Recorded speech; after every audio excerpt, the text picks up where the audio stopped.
Вулицею Соборності Ніна Аксьонова гуляє 2 рази на тиждень. Каже, найважче переступати через бордюри.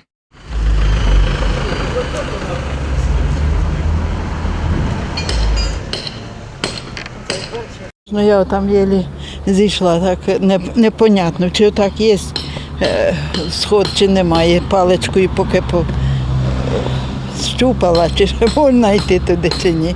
Звісно, центральна вулиця повинна блистіти.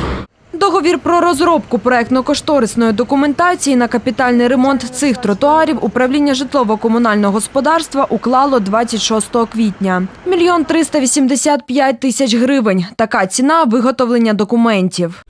Проект зараз виготовляється, після виготовлення проекту буде проведено тендер. Після того, як буде переможець, почнуть виконувати роботу. Тому на сьогоднішній день я не можу сказати, коли це буде.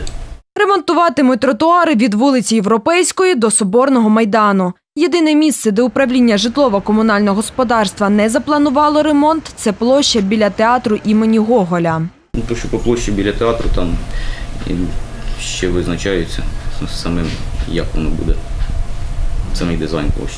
Готовий проект капітального ремонту тротуарів управління має отримати до 3 вересня. Щодо ремонтних робіт, за словами Костянтина Малька, їх почнуть до кінця року. Валерія Рибалка, Валерій Пашнін, Полтавські телевізійні новини.